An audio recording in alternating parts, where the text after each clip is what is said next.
আসসালামু আলাইকুম দর্শক শ্রোতা সকলেই কেমন আছেন? দেশে প্রবাসী যে যেখান থেকে দেখছেন সকলকে অসংখ্য ধন্যবাদ।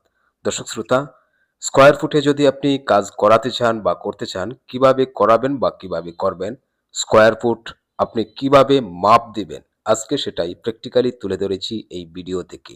ভালো লাগলে সাবস্ক্রাইব করে সাথে থাকুন। অবশ্যই খুব ভালোভাবে বুঝতে হবে। দেখুন, এখানে আমরা মেজারমেন্ট করে নিচ্ছি। একটা ওয়ালের দু কোণা থেকে ফিতা ধরেছি, অর্থাৎ মেজারমেন্ট টেপ। একটা ওয়ালের এক কোণা থেকে আরেক কোণা পর্যন্ত এখানে দেখুন হয়েছে 13 ফুট। তো 13 ফুট হয়েছে ওয়ালের পাশে। একটা ওয়ালের পাশে যদি 13 ফুট হয় আর ওয়ালটা লম্বায় আছে 10 ফুট, তাহলে আমাদেরকে গুণ করতে হবে 13/10। 13/10 পূরণ 130। তাহলে 130 স্কোয়ার ফুট শুধুমাত্র একটা ওয়ালের মধ্যে হয়েছে। এবার খুব ভালোভাবে খেয়াল করুন, আমি কিন্তু আপনাদেরকে এটাই বোঝাচ্ছি, স্কোয়ার ফুট হিসেবে যদি আপনি যে কোনো কাজ করেন অথবা পেইন্টের কাজ করাতে চান যারা, তাদের জন্যই কিন্তু এই ভিডিওটা খুবই গুরুত্বপূর্ণ। এখানে দেখুন, এই ওয়ালে একটা জানালা রয়েছে, কিন্তু বাকি চারপাশে ওয়াল। এখন এটা কিভাবে মাপ হবে? আবার একটা দরজাও রয়েছে।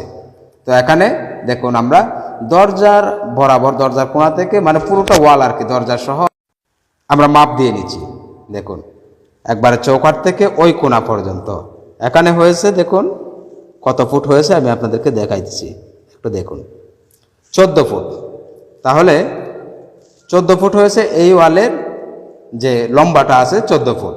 তো 14 পূরণ আর উপরে 10 ফুট, তো 10, 140 ফুট, অর্থাৎ 140 স্কোয়ার ফুট পুরোটা ওয়ালের মধ্যে আছে। এখন নিশ্চয়ই হয়তো বা আপনি ভাববেন যে এখানে জানালা রয়েছে, দরজা রয়েছে, সেগুলো যাবে কোথায়? এখন একটা দরজা পাশে আছে 3 ফুট, লম্বায় 7 ফুট। তো 3 ফুট আর 7 ফুট হয়েছে 3 × 7 = 21 ফুট। 21 ফুট কিন্তু এই 140 স্কোয়ার ফুট থেকে মাইনাস করে দেওয়া হবে। তো 21 ফুট যদি মাইনাস করে দেওয়া হয়, তাহলে সেখানে থাকতেছে শুধুমাত্র 119 ফুট।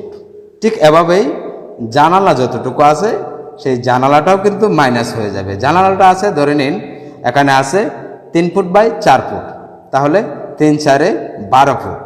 12 ফুট কিন্তু এখান থেকে মাইনাস হয়ে যাচ্ছে। 12 ফুট মাইনাস হওয়ার পর এখানে শুধুমাত্র এই ওয়ালের মধ্যে টিকছে 107 স্কোয়ার ফুট। তো আমি হিসাবটা এভাবে আগে আপনাদেরকে বোঝাচ্ছি, তারপর টোটাল হিসাবটা করে নেব। এই যে দেখুন, এখানে জানালাটা দেখুন, এই জানালার মাপটা লম্বায় কতটুকু আছে সেটা দেখাচ্ছি আপনাদেরকে, একটু দেখুন। হ্যাঁ, এদিকে নিয়ে আসো।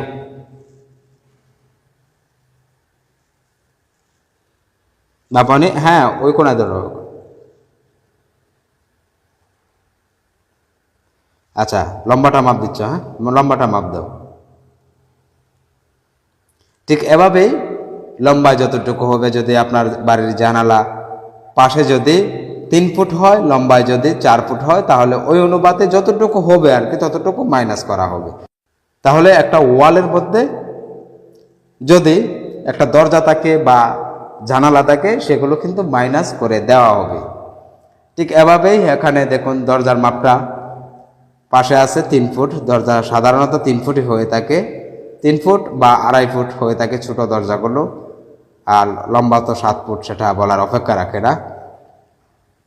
এভাবে মাইনাস করা হবে, 4টা ওয়াল মাপ দেওয়া হবে। 4টা ওয়ালের মধ্যে যে ওয়ালের মধ্যে দরজা আছে, সেই দরজাগুলো মাইনাস করে দেওয়া হবে। তো ওয়ালের হিসাবটা হয়তো বা আপনাদেরকে বুঝিয়ে দিয়েছি। এবার আসুন সিলিংটা। আপনার রুমটা, আপনার বাড়ির যে রুমটা থাকবে, সেই রুমটা যদি 12/12 হয়ে থাকে, 12/12 যদি হয়, তাহলে গুণ করলে হয়ে যাচ্ছে এখানে টোটাল 144 স্কোয়ার ফুট।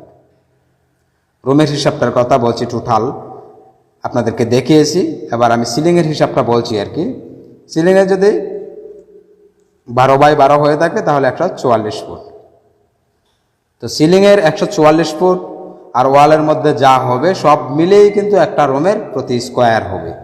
এক কথায়, যত জায়গাতে কাজ হবে তত জায়গাগুলোই আমাদের মাপ দেওয়া হবে। তো আমরা যেভাবে স্কোয়ার ফুটের কাজ করে থাকি, ঠিক সেভাবেই কিন্তু আপনাদেরকে আমি প্র্যাকটিক্যালি দেখিয়েছি। আমরা কেন, পেইন্টের বা যে কোনো কাজ স্কোয়ার ফুট হিসেবে যারা করে বা যারা করায়, মাপ কিন্তু এভাবেই হয়ে থাকে।